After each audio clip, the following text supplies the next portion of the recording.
जय श्री ओम नमः सिद्धेभ्य।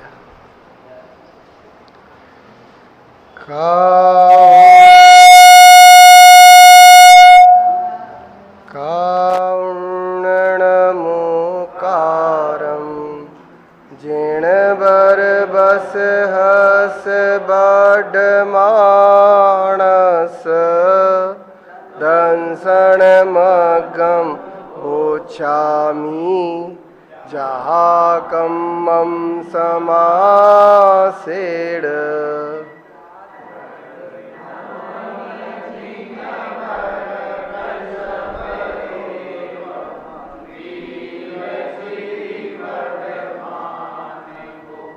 संचेत दिग्दर्शन यथाक्रम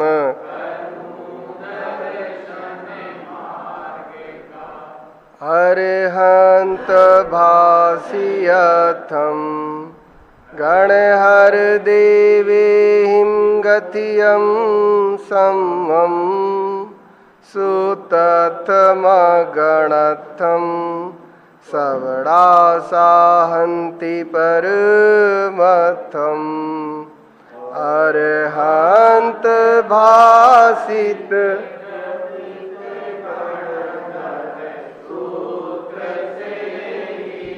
श्रमण जन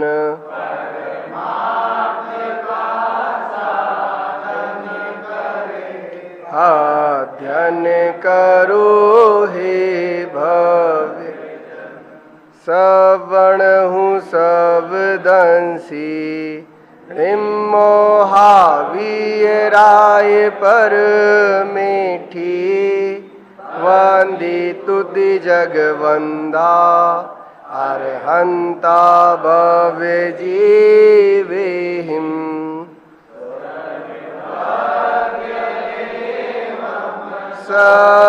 सर्वदर्शी अमोहि अरिहंत जिन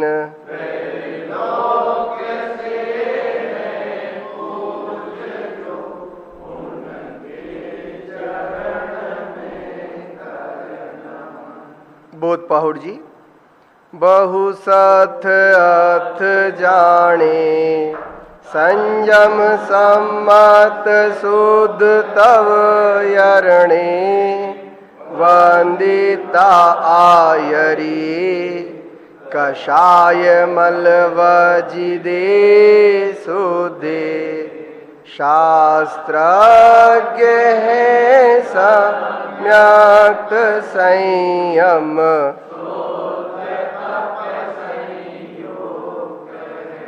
कर नमन उन आचार्य को जो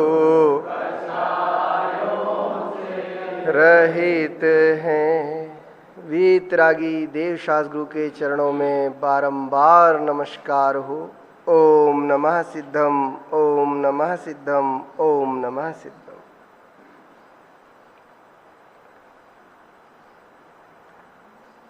सिद्ध स्वभाव की आराधना के लिए आचार्य देव का मार्गदर्शन हमारे जीवन में बोध पाहुड़ के रूप में आ गया है। इस बोध पाहुड़ को अंतर्बोध की तरफ ले जाना, ये हमारा लक्ष्य होना चाहिए। बोध पाहुड़ में आचार्य देव ने अपने शिष्य समुदाय को समझाया। क्या समझाया? कि हे मुनि, तेरा ये स्वरूप है। मतलब ऐसी सुंदरता और ऐसी अद्भुत जागृति इस बोध पाहुड़ में आचार्य देव हमें परोसने वाले हैं, जो पूर्व में कभी हमने विचारी भी नहीं होगी। जिन प्रतिमा जिन सार की कही जिनागम माही, ये तो कई बार सुना होगा। जिनेंद्र देव की प्रतिमा, वो जिनेंद्र देव साक्षात हैं। लेकिन अब यहां तुम्हें बताएंगे कि हे मुनि, ये 11 स्थल तेरा श्रृंगार करते हैं। इन 11 स्थलों में हमें अभी जिन प्रतिमा, जिन मंदिर के नाम पर क्या नजर आता है, जो नजर आता है ना, उस नजर आने वाली दृष्टि को ऐसा अंतर्बोध से भर देंगे आचार्य कि आचार्य कह रहे हैं, हे मुनि तेरा ये स्वरूप है। बोध पाहुड़ में मुनिराज का श्रृंगार किया है, मैं तो ऐसा समझता हूं। उसका बोध हमको दिया है कि ऐसा स्वरूप होता है मुनि का, और ये तेरा स्वरूप होना चाहिए, ये अंतर्बोध हमको ग्रहण करना है। मतलब ऐसा अद्भुत तरीके का वर्णन इसमें तुम्हें पढ़ने में आएगा। एक एक चीज जो 11 तरह से श्रृंगार किया है मुनि स्वरूप का, मैं तो ऐसा कहता हूं। वैसे भी बहुत सारे कवि हुए हैं, उन्होंने श्रृंगार का आधार लेके वैराग्य को पुष्टि किया, पर ऐसे लोग बहुत ताकतवर कहे जाएंगे विमल जी, क्योंकि श्रृंगार तो राग को पुष्ट करता है, लेकिन वो क्या कर रहे हैं, वीतरागता को पुष्ट कर रहे हैं। मतलब वास्तव में ऐसे ज्ञानी जनों का शाब्दिक समूह का संकलन ऐसा जबरदस्त बन पड़ा है। कमल भाई साहब, विराट रागी और वीतरागी में क्या अंतर? तेरे अंतर निकालोगे तो हिल जाओगे। समन्वय बहुत है। मतलब ये ऐसा सौंदर्य कि श्रृंगार के अंदर से वीतरागता। हाँ हे मुनि, तेरा ये 11 स्थलों से श्रृंगार करेंगे हम। तो ये वाली बात हमने शुरू कर दी है। बोध पाहुड़ जी हैं, और बोध पाहुड़ जी की सार्थकता भी समझ पा रहे हो ना। अंतर्बोध की जागृति चाहिए। तुम्हारा जितना भी ज्ञान है, ये बात तो पक्का है ना, अपन सब संगी पंचेंद्रिय हैं, पक्का है ना। निर्णय करने के लिए ही यहां आते हो। बहुत इतना व्यवस्थित करना अपने जीवन को। हमें धर्मी दिखना नहीं है, धर्मी होना है। और जिसके पास धर्म है वो धर्मी है, जो अपने स्वभाव की पकड़ रखता है वो धर्मी। तुम भी इसलिए इस लक्ष्य को बनाना जीवन में। तो बोध के लिए यहां आते हो, संगी पंचेंद्रिय पर्याय को धारते हो, तो अब इस बोध को, इस ज्ञान को ऐसा अपने साथ जोड़ लो। लक्ष्य बता रहा हूं मैं, क्योंकि हर पाहुड़ एक ग्रंथ है। कल भी मैंने कहा था, एक एक पाहुड़ एक एक ग्रंथ है। अष्टपाहुड़ का तो ये संकलन है। हर ग्रंथ में मंगलाचरण होता है, ऐसे हर ग्रंथ का मंगलाचरण यहां पे भी करवा रहा है। हमारा मंगल आचरण सुबोध जी कब गिना जाए? जब ये बोध इतना गहरे से हमसे जुड़ जाए कि हम इस बोध को पाकर के फिर कभी दिग्भ्रमित ना हो। मैंने कल भी कहा था, ये नक्शा दे रहे हैं आचार्य हमको, और नक्शा जिसके पास हो वो खजाने तक पहुंच सकता है। ये आचार्य को नहीं। कल हमने आचार्य पद का जो स्वरूप स्पष्ट किया था ना, आचार्य मतलब ज्ञान को धारने वाले। आचार्यत्व और ज्ञान सब तरह का होता है। व्यवहारिक ज्ञान में भी जो उत्कृष्ट ज्ञान धारे उसको आचार्य कहा जाता है। सम्मान का प्रतीक है आचार्य। तो यहां पर आचार्य को उस ज्ञान को देने के लिए वंदन करने का निवेदन कर रहे हैं। आचार्य को निवेदन कर रहे हैं। तो क्या आचार्यों में भी स्तर होते हैं? हाँ होते हैं ना। गणधर्वी कौन है? आचार्यों के आचार्य। और मुझे तो बार बार कुंद आचार्य देव का वो अंतर्मन ऐसा सौंदर्य देता है डॉक्टर साहब। वहां पे भी समय सार में भी केवली नहीं, मिणमो सुध केवली बड़ीदम। समय सार जी में आचार्य कुंद देव किसको नमस्कार करने बैठे? अरे भैया सीधा केवली को कर देते ना। तो ये जो बार बार आचार्यों के आचार्य को सामने रखकर उन्हें प्रणाम करने का जो भाव इनको जागता है, उसमें एक नया सौंदर्य अनुभूत होता है कि वास्तव में ज्ञानधारियों की विनय कैसे होती है। क्योंकि आचार्य श्रुत केवली मतलब कौन? बताओ। श्रुत केवली के स्वरूप को समझाने में समय सार जी की कौन सी गाथाएं निबद्ध करी हैं? हाँ, 9वीं और 10वीं गाथा। जो निज शुद्धात्मा को जाने वो श्रुत केवली, और जो सर्वस्व को जाने वो श्रुत केवली, और निज शुद्धात्मा ही सर्वस्व है। कैसा सुमेल बिठाया है वहां पे सुबोध जी। दीपेश पढ़ा कभी समय सार बेटा? थोड़ा बहुत पढ़ा? कितनी गाथा है, कितने अधिकार पढ़े? 2-3 अधिकार थे कोर्स में। बहुत बढ़िया। मतलब अपने को, आहा क्या सौंदर्य है। श्रुत केवली की परिभाषा दी है। श्रुत केवली की पदवी हरेक को देने को तैयार नहीं। निश्चय श्रुत केवली जो निज शुद्ध आत्मा को जाने। जो शुद्धता से निज शुद्धात्मा को जाने। नवी गाथा कह रही है। अब आप सब तो उसके अच्छे से परिचित हो ना, तो मैं संकेत मात्र करता हूं, विस्तार करूं तो मेरा तो श्रुत केवली का बहुमान बहुत बढ़ जाता है। एक कौन? निश्चय श्रुत केवली भाई साहब। और द्रव्य श्रुत केवली क्या कह रहे हैं 10वीं गाथा में? जो संपूर्ण को जाने, सर्वस्व को जाने। और सर्वस्व में ज्ञानी जन द्वादशांग को लेते हैं। आचार्य कह रहे हैं द्वादशांग ही निज आत्मा है। क्या है द्वादशांग बताओ? गजब है। और वो आत्मा कितनी उत्कृष्ट है, हर जगह आचार्य देव ने उसको स्थापित किया।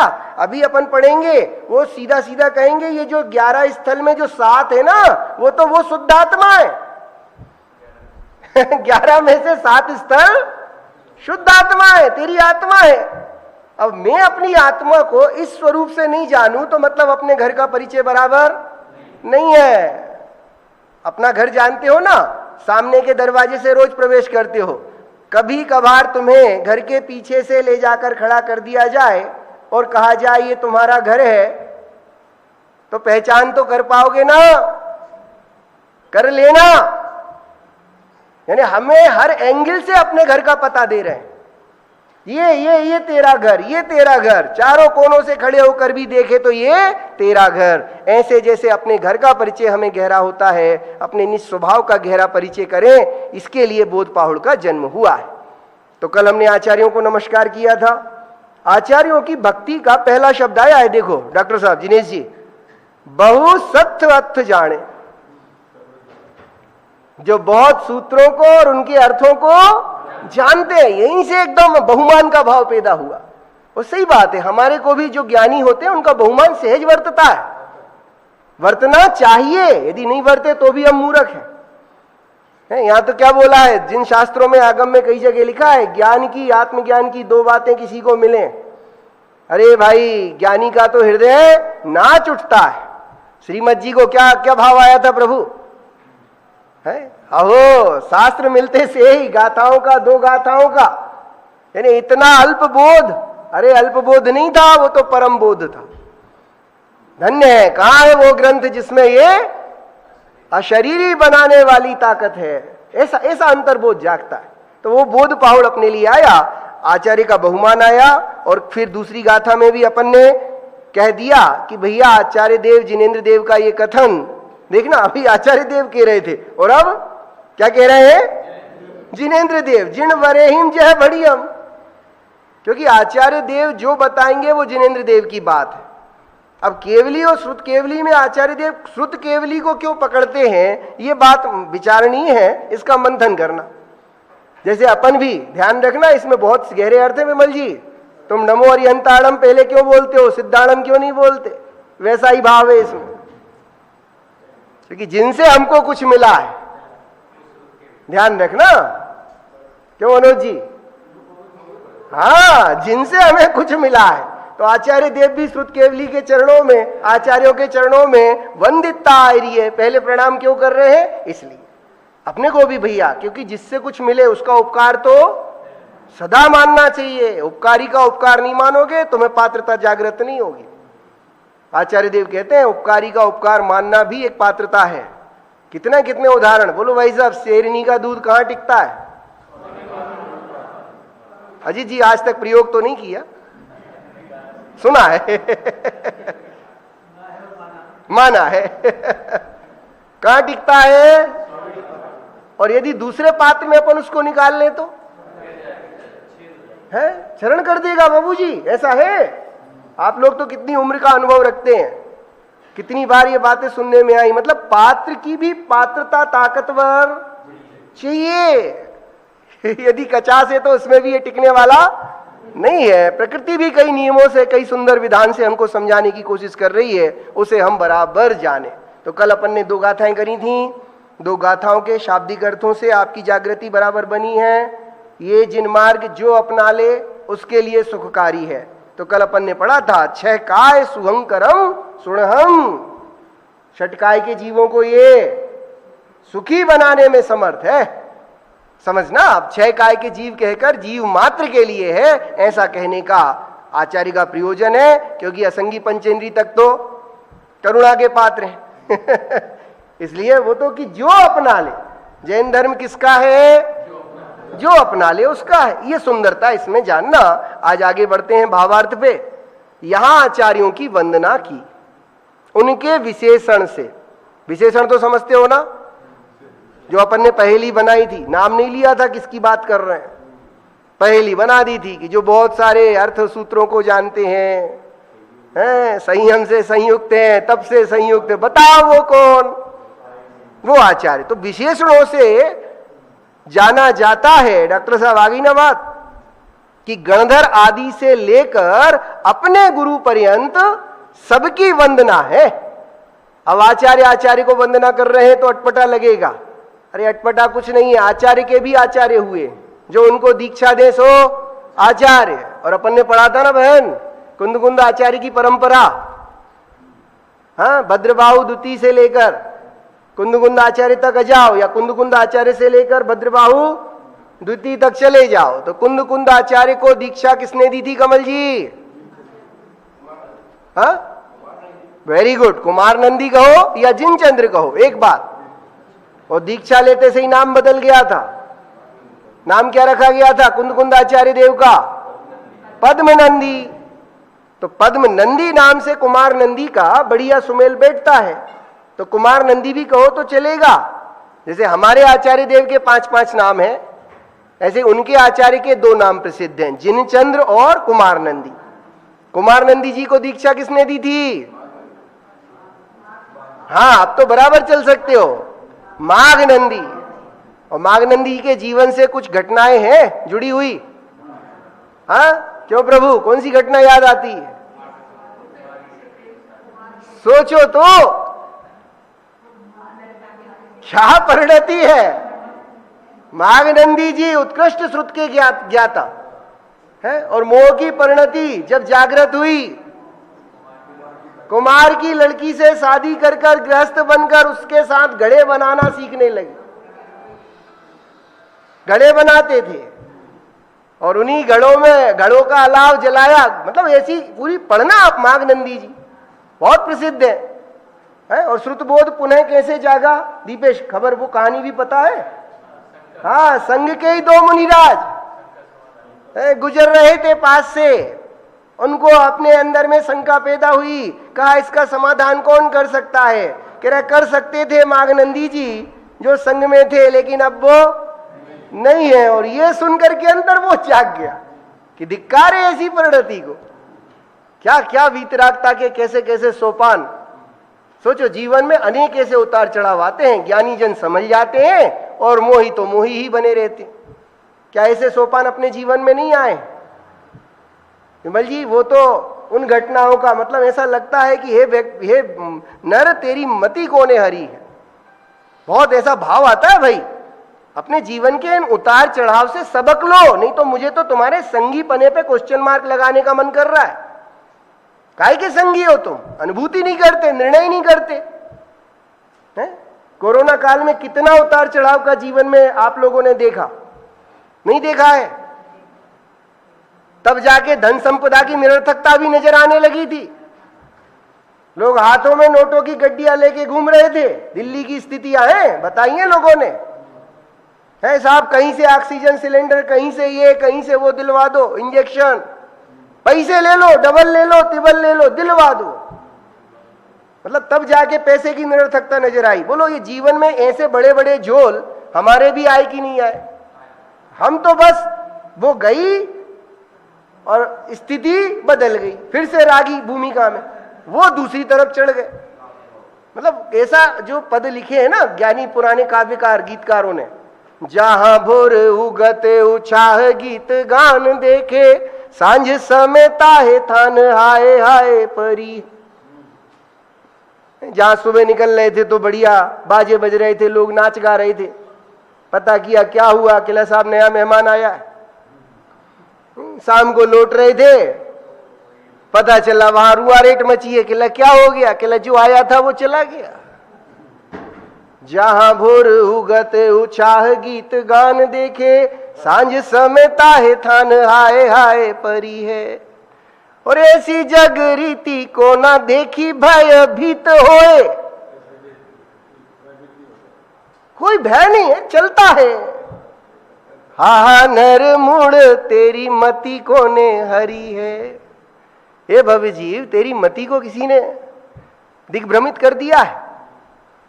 मतलब वास्तव में क्षणभंगुर संसार का यह एहसास सदा बरतना चाहिए, यानी क्षणिक के बोध से शाश्वत की प्राप्ति की तरफ बढ़ जाना चाहिए। बार बार यही लक्ष्य है भैया।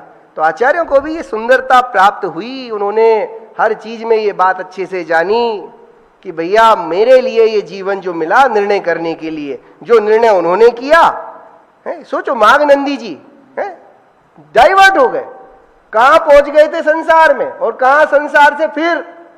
और ऐसे एक नहीं है भाई साहब, बाबूजी कितने आचार्यों के उदाहरण दूं। कर्म के उदय को कर्म जनित जानकर तत्क्षण उससे पार पा गए, और हम तो कर्म के उदय में ही समा गए। क्या कर रहे हैं हम सब? इसलिए उदय को उदय रूप जानो। ये पंडित जी साहब, बड़े पंडित जी साहब का कथन बहुत ताकत देता है ममता जी। उदय को उदय रूप जानो, उदयाधीन होने की जरूरत नहीं है। ये सुंदरता अपने को पहचानी होगी। आई बात समझ में? ये स्थिति समझो। और माघनंदी जी के गुरु गुप्ती गुप्त जी, माघनंदी जी के गुरु गुप्ती गुप्त जी, और गुप्ती गुप्त जी के गुरु भद्रबाहु जी द्वितीय। समझना? तो ये आचार्य की परंपरा, वहां तक इन्होंने नमस्कार किया है। क्या लिखा? गणधर आदि से लेकर अपने गुरु पर्यंत सबकी वंदना की है ना। और तुम्हें और पीछे जाना हो तो चल जाओ श्रुत केवली के ऊपर, है भद्रबाहु जी द्वितीय से ऊपर की सारी परंपरा के भी इसमें शामिल कर सकते हो, क्योंकि अपन ने गणधर आदि से ले लिया है। ठीक है। और ग्रंथ करने की प्रतिज्ञा की है। बराबर है कि बोध पाहुण में क्यों लिख रहा हूं? अंतर्बोध जगाने के लिए। अंतर्बोध तुम्हारा जगाना है कि मेरी जागृति करना है? मेरी जागृति करना है, और मेरी इस जागृति को शब्दों में पिरोकर मैं तुम्हें परोस रहा हूं। मतलब ऐसा ऐसा जबरदस्त, हाँ, ज्ञानात्मक वचनात्मक नयों की भूमिका में भी अपन देखें तो केवल श्रुत ज्ञान में वचन आते हैं। समझ में आया ना? इसलिए श्रुत ज्ञान की भूमिका, वचन जहां आ गए वहां श्रुत ज्ञान की धारा चल गई। तो वचनों से जिन्होंने इस श्रुत ज्ञान की निवृत्ति की है, यानी निवृत्ति तो नहीं कहेंगे, प्रवृत्ति की है, और प्रवृत्ति निवृत्ति के लिए की है, उन सभी का बहुमान इसमें वर्तता है। ठीक है। अपने को शब्दों से ही जानने में आता है ना बेटा, तो शब्दों के द्वारा वो बता रहे हैं, इसलिए ऐसा लग रहा है वो अपना अंतर्बोध का हमको अंतर्बोध दे रहे हैं, कह रहे हैं अपना अंतर्बोध जगा रहे हैं, और शब्दों के माध्यम से तुमको मिल रहा है, ये तुम्हारा सद्भाग्य है, तो उसको जानना। यानी तुम मुनि कैसे हो, ये बात वो अपने आप को समझा रहे हैं आचार्य देव। तो ऐसी दृष्टि रख के पढ़ना होगा। ठीक है। और क्या कह रहे हैं? तो कह रहे हैं ग्रंथ करने की प्रतिज्ञा की, और उसके विशेषण से जाना जाता है कि जो बोध पाहुड़ ग्रंथ करेंगे। क्या लिख दिया दिलीप जी? कुछ गलती तो नहीं हो गई लिखने में? पढ़ेंगे कि करेंगे? हाँ, जो बोध पाहुड़ ग्रंथ, अब सोचो, करना और पढ़ना। तुम्हारी जागृति केवल पढ़ने में हो कि पंडित जी आप आओ पढ़ा जाओ हमारा काम खत्म। ये करना, जो बोध पाहुड़ ग्रंथ करेंगे वह लोगों को धर्म मार्ग में सावधान कर कुमार्ग छुड़ाकर अहिंसा धर्म का उपदेश करेगा। यानी ये बोध पाहुड़ मैंने किया है, मैं आपको बता रहा हूं, आप भी कर लो। तो बोध करने के लिए बोध पाहुड़ की जागृति आई है, और जो ऐसा कहे करेगा वही अहिंसा धर्म का उपदेश करेगा। तो उपदेश केवल वचनों से भी नहीं होता। क्यों साहब? प्रभावना काय से होती है? बड़े पंडित जी साहब के शब्दों में, हाँ, प्रभावना जीवन से होती है। आराधना ही सबसे बड़ी प्रभावना है। तुम प्रभावना के लिए बाह्य साधनों को अपना अपना कर जो उछलते हो ना, सावधान हो जाओ, प्रभावना जीवन से होती है। और जीवन ऐसा उत्कृष्ट धारो कि दुनिया कहे कि वाह साहब वाह, जैनी तो अद्भुत है। ऐसा स्वरूप है प्रभावना का, तो वो भी समझना होगा इसी में।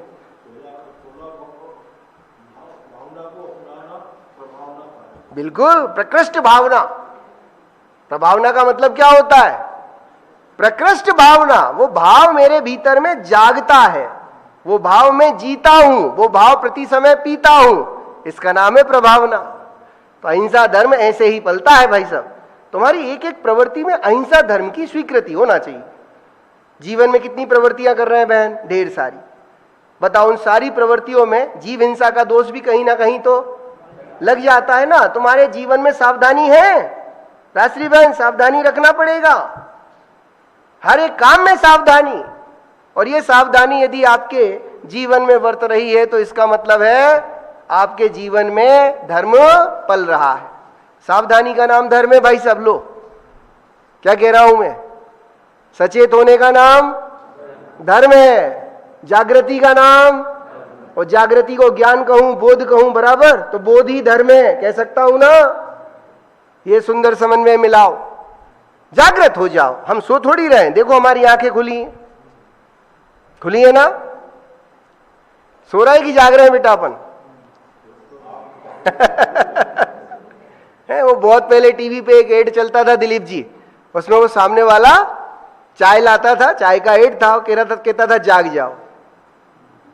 ऐसे ही लगता है बार बार कि भैया ये चेतन तत्व सामने परोस रहे हैं और कह रहे हैं जाग जाओ। हम सो थोड़ी रहे। बहुत पहले दादा ने भी एक बात बताई थी स्मारक में, है एक भाई थे, बार बार उनका एक ही डायलॉग आता था, आपने तो मेरी आंखें ही खोल दी। तो मतलब आंख खोलने का मतलब भी गहरे से समझना, ठीक है? तो ये बोध पाहुड़ अपन इसलिए प्रवेश कर रहे हैं। चलो, बोध पाहुड़ में अब क्या क्या पढ़ने वाले हैं आपको संकेत मिलेगा, और जो जो शब्द आएंगे ना उन शब्दों को चिंता मत करना। एक एक शब्द को संजय जी 4-4, 3-3, 2-2 गाथाओं में आचार्य समझाएंगे, इसलिए आप तो निर्भर हो जाओ। मैं सच कहूं कमल जी, क्या भाग्य फले हैं अपने, हैं? और एक ही नहीं, 2-2, 3-3 टीचर मिले हैं। समझ में आया? ये जयचंद जी छावड़ा, इनका भी भाई साहब मैं तो बहुत हृदय से बहुमान करता हूं, क्योंकि वो चीजें सरल भाषा में जो आचार्यों की कभी संस्कृत और कभी प्राकृत भाषा में आई हैं, उनको यदि अपनी भाषा वचनी का तैयार नहीं करते अखिलेश जी, क्या समझ पाते? अपन भी वो मेंढे की भांति टकटकी लगाकर देखता है, वो हाल होते अपने भी। समझ में आया? इसलिए जयचंद जी को भी भैया अपन तो बहुत बहुमान देते हैं। हाँ, ऐसी सुंदर और सरल भाषा जिनेश जी, बहुमान क्यों ना आए, आता है। तो ऐसे जैसे आचार्य ने अपनी आचार्य परंपरा का बहुमान धारा, ऐसी कमल जी हम अपने हृदय में इन ज्ञानी जनों का बहुमान धारते हैं, हृदय से धन्यवाद करते हैं, सरलता के लिए उसको अपनाने के लिए प्रयास करते हैं। तो ध्यान रखना, बोध पाहुड़ पढ़ने रोज आओगे। क्यों आओगे? अपने अंतर्बोध को जगाने के लिए। कुछ ऐसा अपने जीवन में घटित कर डालो, इस क्षणभंगुर जीवन की क्षणभंगुरता का एहसास रखते हुए, क्योंकि तब तुम्हारी दौड़ तेज होगी यदि क्षणभंगुरता का एहसास होगा। और वो क्रांति घटित होना चाहिए अपने जीवन में। मुझे बस एक क्षोभ बरतता है बार बार, इतना सब मिलने पर भी, मतलब वो चकमक पत्थर की रगड़ तो हो रही है, फिर वो अग्नि कैसे और कब प्रज्वलित हो भाई साहब, है ना? अग्नि को प्रज्वलित करने के लिए भाई साहब सूखी घास फूस या रुई आदि होने की जरूरत है ना। रुई गाय का प्रतीक है, कोमलता का। अग्नि के पत्थर तो अपन रगड़ रहे हैं, लेकिन कुछ ऐसी कोमल वस्तु हमारे भीतर शायद नहीं है जो आग पकड़ ले। देखना मैं यानी अपने हृदय को भैया तुम ऐसी करुणा से भर दो, कोमलता से भर दो, वो क्रांति, वो आग जलना चाहिए। समझ में आया ना?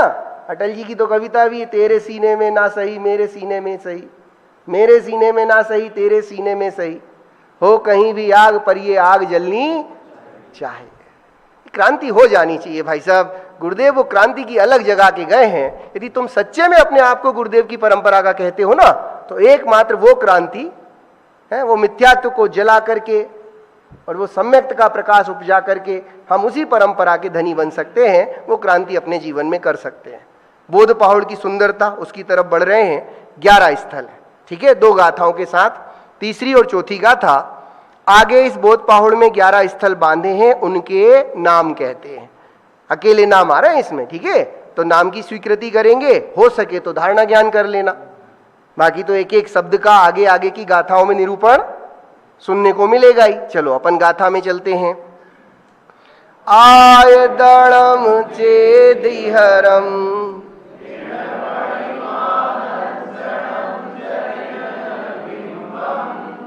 बढ़ियम सुवीरायम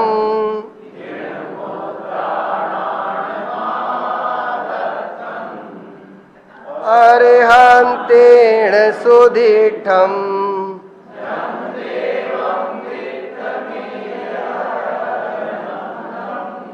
पावज गुण विशुद्धा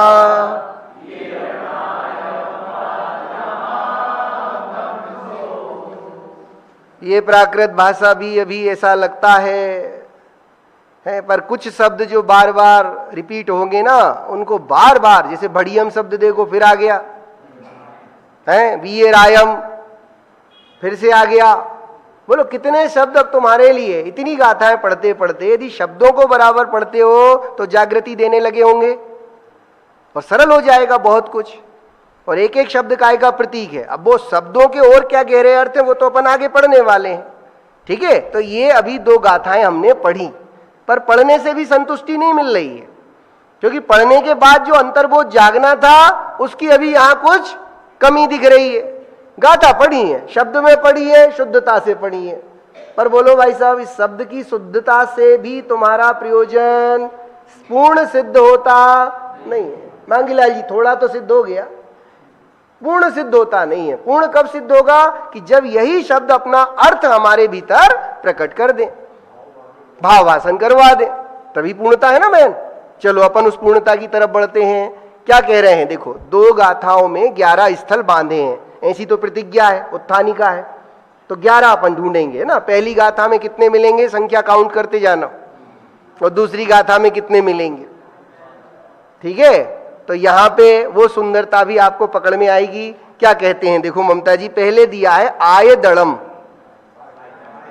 आयतन। आयदड़म मतलब मम्मी आयतन, सुना है नाम ना आयतन का?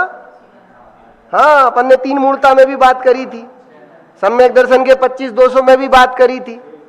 षट अनायतन त्यागो, तो आयतन और अनायतन। आयतन शब्द सुना सुना सा है, शाब्दिक अर्थ क्या निकलेगा इसका विमल भाई साहब? रहने का स्थान, रुकने का स्थान, ठहरने का स्थान, उसे क्या बोलते हैं? आयतन।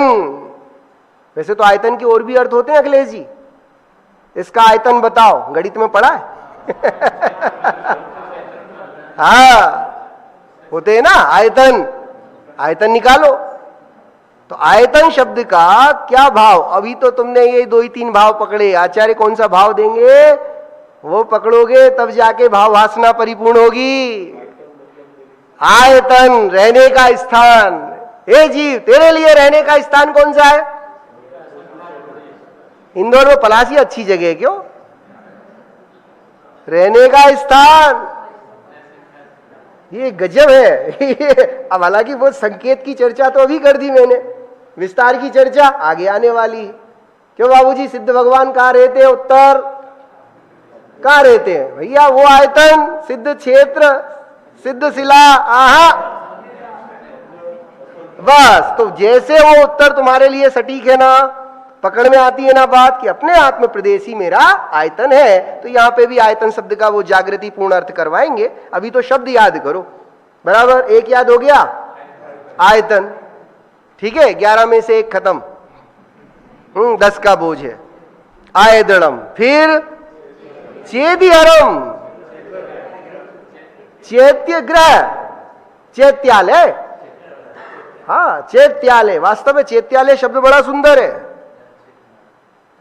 चैत्य, चैत्य यानी आहा निज चेतन, शुद्ध चेतन आत्मा। यदि गुरुदेव निज शुद्ध आत्मा को परमात्मा कहते हैं तो इसमें क्या आश्चर्य है? परमात्मा ही तो है वो। क्यों बहन, आत्मा और परमात्मा में क्या अंतर है? विशेषण का। इधर विशेषण लगाया नहीं है और उधर विशेषण लगा दिया है। बोलो क्या अंतर है? आत्मा ही परमात्मा है, ये अलग जगनी चाहिए अपने अंदर में भी। गुरुदेव तो हर दिव्य ध्वनि का जब उनके प्रसार होता है तो अंदर से वो बात आती है, हूं परमात्मा छू। पहले नक्की, मतलब कि नक्की करने में भी कितनी सुंदर स्टेपें दी हैं। मैं सच कहूं गुरुदेव के अंतर्मन तक तो भाई साहब कैसे पहुंचा जाए। अरे हमने तो छू भी लिया ना, छू क्या लिया सुबोध जी, दूर से देख भी लिया ना, तो वास्तव में बहुमान से भर जाने वाले हैं। अद्भुत ज्ञान की साधना का धनी ऐसा जीव हमारे जीवन में आया, उसने ये अंतर्बोध जगाने के लिए इतना उपदेश प्रवर्ताया, और आज की भूमिका में कितने जीवों को वो कानों में पड़ रहा हो। मैं तो सही में बार बार मामा को बहुत धन्यवाद भी देता हूं, अनंत भाई, जो उन्होंने इतनी मेहनत करके, क्योंकि वो समय के साक्षी रहे संजय भाई। हम लोग कैसेट होती थी और गुरुदेव की कैसेट चलती थी, बीच में कई बार उलझ जाती थी, कई बार कैसेट की रिकॉर्डिंग कमल भाई साहब खराब आती थी, है? उसके बाद सीडी का जमाना, पेन ड्राइव का सबका आया। मालूम प्रभु क्या हुआ, उसमें भी कोई विशेष सुलभता नहीं बैठी, क्योंकि गुरुदेव के शब्द गुजराती है और थोड़ा सा उम्र का तकाजा भी। हालांकि गुरुदेव की जागृति देख के तो उम्र पीछे छूट जाती, लेकिन कई बार उन शब्दों में उतनी जागृति का बोध नहीं पनपता था। तो बड़ी सुंदरता से जो उन्होंने मेहनत करके कि इधर गुरुदेव बोल रहे हैं और इधर हमारा स्लाइड चल रही है, बोलो भाई साहब अब इससे ज्यादा और क्या करें तुम्हारे लिए। फिर भी यदि तुम सोचो मतलब क्या कहे, क्यों भाई साहब, हाँ हर चीज करवा दी गई है। बोलो भाई साहब इससे बड़ा पुण्योदय और क्या कहे हम। इसके बाद भी यदि तू पीछे रह जाए, अरे भैया उनके अभागी की महिमा हमसे ना कही जाएगी। क्या कहें अब, बोलो इससे ज्यादा क्या करें। माँ भी क्या करती है बताओ, बच्चों के लिए सामग्री जुटाती है, सुंदर भोजन बनाती है, भोजन बना के थाली में परोस लाती है, और तो और बच्चा फिर भी, क्योंकि आज के बच्चों का पैटर्न मालूम है ना बेटा, हाँ भोजन को हाथ नहीं लगाते, इसको हाथ लगा के, और माँ अपने हाथों से। स्थिति बन गई है, घर घर की स्थिति है। अब ऐसी स्थिति में दिलीप जी बता दो, फिर भी बच्चा मुंह ना खोले तो मुझे तो ऐसी स्थिति संसार में अपनी लग रही है। प्रभु इतना सब लाके दे दिया, इसके बाद भी तू अब अपनी आंखें ना खोले तो भैया आप क्या बोलें तेरे से, है ना। तो ये बहुत चैत्य ग्रह, बड़ा सुंदर शब्द है, जिसमें चेतन आत्मा विराजता है, ऐसी जगह को क्या बोल रहे हैं, चैत्य ग्रह, चेदिहरम। अच्छा, और एक और दो शब्द हो गए, वजन कम हो रहा है 11 का, हाँ आयतन चैत्य ग्रह। फिर जिन परिमा, जिन प्रतिमा, आपको मालूम सुबोध जी जिन प्रतिमा की कितनी महिमा गाई है, और छोटी मोटी जगह नहीं, धवला पुस्तक में, धवला पुस्तक में 1000 तीर्थंकर देवों का जो उपकार है ना बाबूजी, वो उपकार एक जिन प्रतिमा करती है। हालांकि वहां पे भावबोध क्या लेना, अकृत्रिम जिन प्रतिमा, क्योंकि तीर्थंकर का काल तो एक निश्चित समय के बाद, भाई ज्यादा से ज्यादा गर्भकाल को जोड़ करके 8 माह को माइनस करके कितना लेंगे, 1 कोटि पूर्व। तीर्थंकर का तीर्थंकर काल कितना चलेगा मनीषा जी, 1 कोटि पूर्व मैक्सिमम, जो कि हम विदेश क्षेत्र के तीर्थंकरों को पकड़ के कह सकते हैं।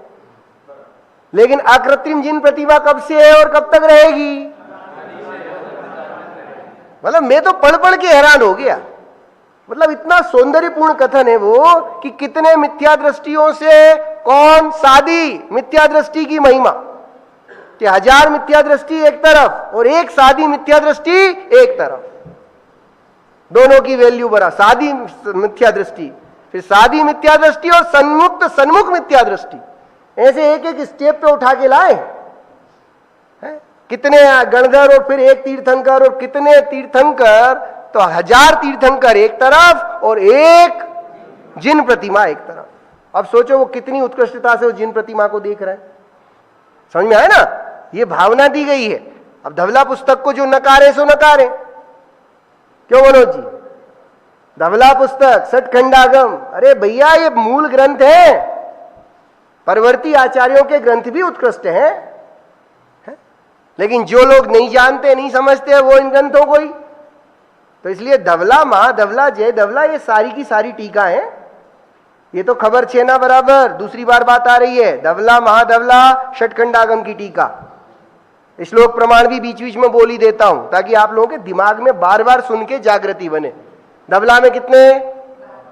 72,000 श्लोक प्रमाण है ना, और महाधबला में 30,000। 72,000 30,000, समझ में आया? 72,000 30,000 धबला और महाधबला। मैंने पहले भी टैग लगाया था कि महाधबला का मतलब ये मत समझना। हाँ, और फिर कसाय पाउल की टीका का नाम जय धबला। कितने श्लोक प्रमाण? 60,000, 40,000 एक ने और 20,000 एक ने। समझ में आया ना? तो ये सब चीजों को जब अच्छे से अंदर से जानोगे तो 3 है, धबला, महाधबला और जय धबला। धबला और महाधबला तो है सटखंडागम जी की टीका है। महाधबला किसने लिखी बेटा? खबर पड़ती है? धबला नहीं मालूम? आज याद करके जाना। षटखंडागम किसने लिखा? यदि ये उत्तर बताएगी तो फिर मैं धबला और महाधबला के ग्रंथकार बताऊंगा। पुष्पदंत जी और भूतबली जी ने क्या लिखा? षटखंडागम। कितने खंड पुष्पदंत जी ने लिखे थे? शुरुआत करी थी, बराबर। और वो शुरुआत करके जीवन का काल थोड़ा अल्प जान करके वो सारा लेखन उन्होंने किसको भेज दिया? अपने गुरु भाई को। और गुरु भाई ने अपने अग्रजी ही कहे, उन्हें उम्र में बड़े थे, तो उनकी उस आज्ञा को अपने लिए सर्वस्व मानकर उनके द्वारा लिखे गए उस अंश को विस्तार किया, तो बचे हुए 5 खंड और जोड़े उसमें। ठीक है, तो इस प्रकार 6 खंड, 5 खंड को किसने लिखा? भूतबली जी ने, और 1 खंड पुष्पदंत जी ने। तो 2 आचार्यों के द्वारा रचित ये महाग्रंथ हमारे भाग्य से हमें मिला। हाँ, वो तो क्या कहें, जितना इसमें सुंदरता। लेकिन प्रसिद्ध जो टीकाएं हैं उनमें इसकी सर्व प्रसिद्ध टीका धबला पुस्तक किसने लिखी? आचार्य वीरसेन जी ने। वीर का नाम तो याद रहता है ना, तो वास्तव में देखा जाए तो वीरसेन जी की धबला नहीं होती ना भाई साहब। जैसे वीर नहीं होते तो जिन शासन नहीं होता, ऐसे ही ये धबला पुस्तक, वीर टैग लगा रहा हूं, टैग। तो वीरसेन जी ने क्या लिखा? धबला टीका को। टीका मतलब समझते हो ना, विस्तार। जैसे अभी अपन ने गाथा पढ़ी, अब गाथा का जो विस्तार है उसको क्या बोलेंगे? टीका। तो वही विस्तार यदि नहीं किया होता तो कहां समझते अपन? मेंढे की तरह टकटकी लगाकर देखने वाली स्थिति बनती। तो वीरसेन स्वामी याद रहेंगे, चलो अच्छी बात है। और धबला के बाद महाधबला किसने लिखी? ये भी पूछना था ना, किसने लिखी ममता जी? 5 खंडों में से कौन से खंड पे लिखी? ये सब भी तुम्हें करवाना था। हाँ, पहला नहीं, लास्ट वाला, महाकर्म प्रकृति। क्योंकि वो संतुष्ट नहीं हुए उसको इतना विशद स्वरूप बताने के बाद भी, तो उन्हीं भूतबली जी ने उसी को क्या किया भाई साहब कमल जी? और इनलार्ज कर दिया। पहले तो सटखंडागम के 5 खंड और जोड़ दिए, फिर 5वां खंड उन्होंने देखा कि नहीं, अभी मैं इसमें थोड़ा सा और कुछ भी मुझे विस्तार करना था। तो षटखंडागम के 6 खंडों के नाम याद हुए थे? पहला खंड जीव स्थान, तीसरा खंड बंद स्थान। जीव और बंद का नाटक तो पूरे जीवन में तुम्हें समझना है। बीच बीच में छोटी छोटी बातें तो खुद्दा बंद, जीव स्थान, खुद्दा बंद और बद्ध स्थान, 3 चीजें बराबर है।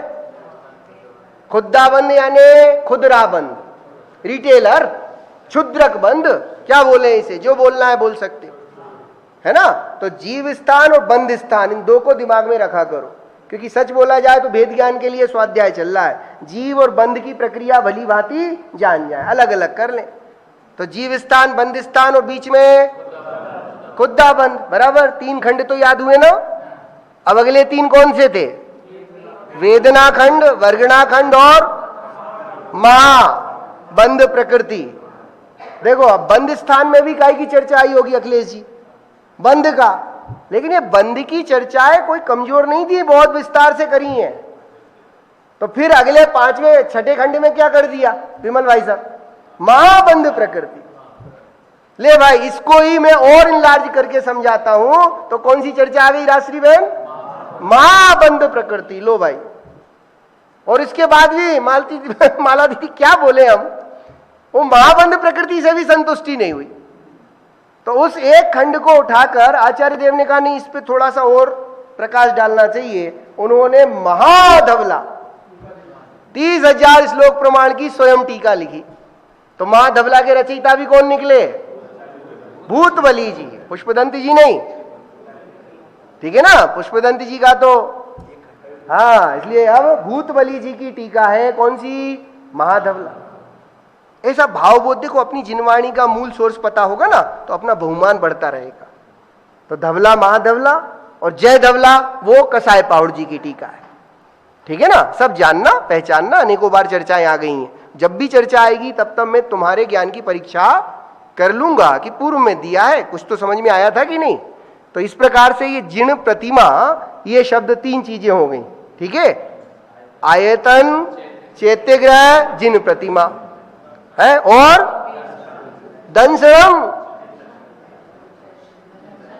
हाँ, जिन दर्शन, जिन प्रतिमा और जिन दर्शन। और मालूम है इसमें जिन दर्शन, जिन दर्शन को आत्मदर्शन कहें तो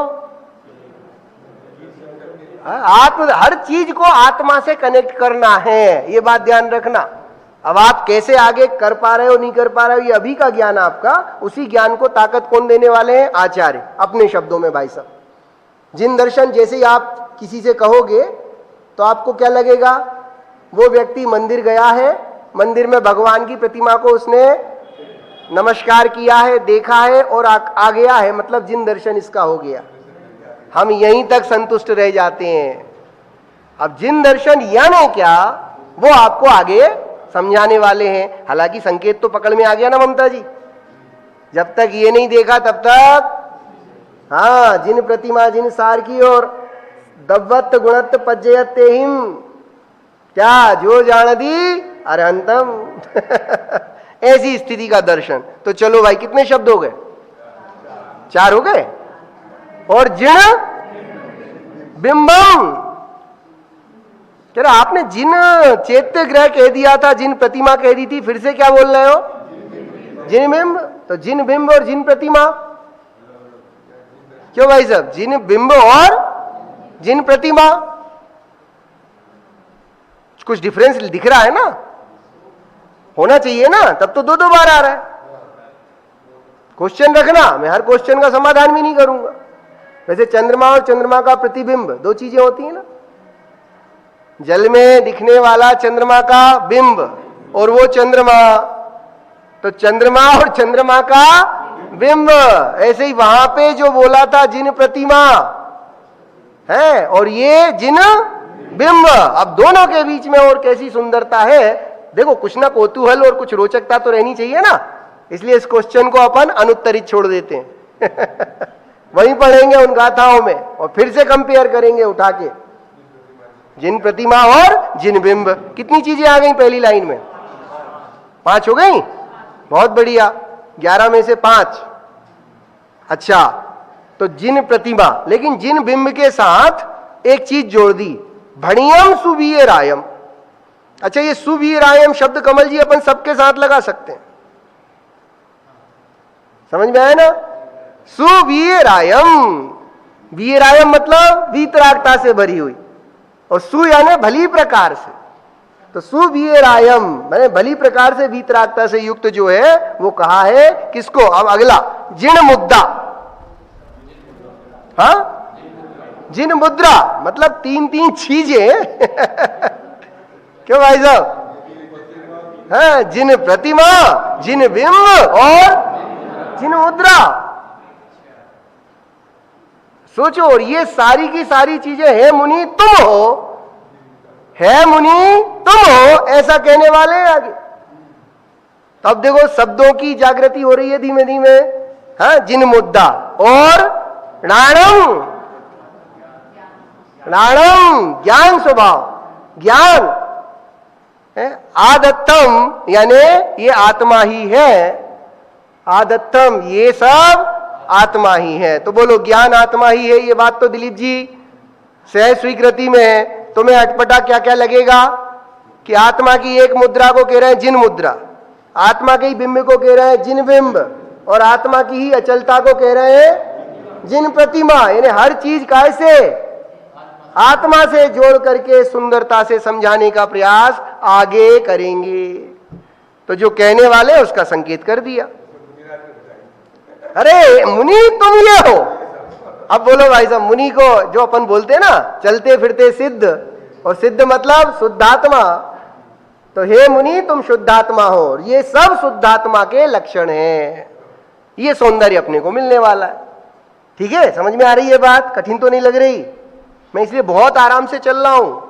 हालांकि कई बार लोभ आता है कि और तेज चलो ना, लेकिन कई बार आप लोगों से लगता है कि नहीं भाई, अपने जो भी नए साधन में जुड़े हैं उनका भी अपने को लक्ष्य रखना है कि आपको कठिन भाषित ना हो, क्योंकि हमारे तो गुरु का आदेश है। सुमत जी भाई साहब कहते हैं, पहले मेरी आदत थी अखिलेश जी, हाँ, बहुत रेफरेंस दे दे के उस ग्रंथ में ऐसा बोला है, उस ग्रंथ की ये गाथा वो गाथा, और इसको मैं सोचता था जिनेश जी अच्छा प्रवचन। बाद में अकल आई, पंडित जी साहब ने सही दिशा करवाई कि भाई देख, यदि तेरे प्रवचन में लोगों को सरलता, सहजता और जागृति ना वर्त रही हो ना, तो तेरे प्रवचन को मैं प्रवचन नाम भी नहीं दे सकता। जितना सरल हो सके उतनी सरलता से, और व्यक्ति को जिनवाणी क्लिष्ट ना लगे। विमल भाई साहब, जिनवाणी अपनी सी लगे, वो जिनवाणी के प्रति रुचिवंत बने, उसे ऐसा ना लगे क्योंकि कई जगह पूर्व की भूमिकाओं में देखा जाता था, प्रवचन होते थे और 4-5 लोग तो 7वें गुण स्थान में झूलने लगते थे। ऐसी स्थितियां भी देखी जाती है पूर्व में। अब तो जागृति बहुत हो गई, तो कह रहे ऐसा ना हो। समझ में आया ना? तो ये गाथा बड़ी सुंदर है। अब देखो 7 कितने, 5 और 2 हो गए ना, इसमें 6 हो गए, 7 होगा, ज्ञान भी तो है प्रभु। हाँ, तो 7 चीजें हो गई। ठीक है, तो 7 चीजों का जो सौंदर्य अपन ने अभी पकड़ा है, और अंतिम नीचे की गाथा में फिर बची हुई चीजें आने वाली 4 चीजें और हैं, तो वो अपन यथावत कल करेंगे। ओम नमः शिवाय।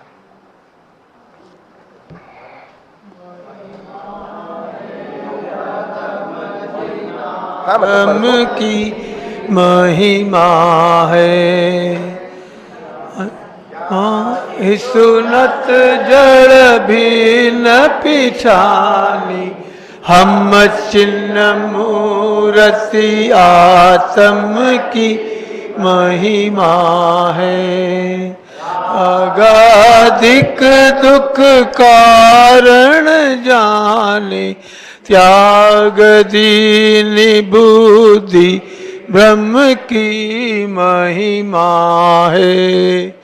ज्ञान ज्योति जागी और अंतर, रुचि बाड़ी पुण्य शम दम की महिमा है। कर्म बंध की भई निर्जरा, कारण परम पराक्रम की महिमा है।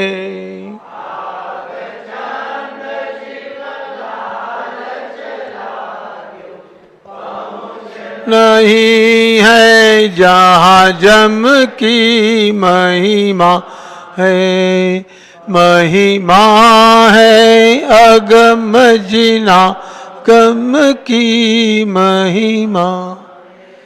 अरुणादि अरुरागादि परिणति भेद बिन निज भाव को, मार्थ दर्शन ज्ञान सुखमय ध्रुव अचल चिद भाव को।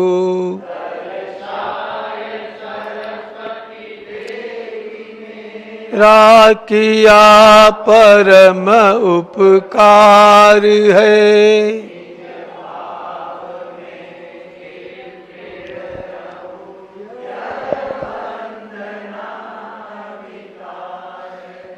हे देवी तेरी वंदना मैं कर रहा हूँ, इसलिए चिंतामणि प्रभु है सदा वरदान देने के लिए।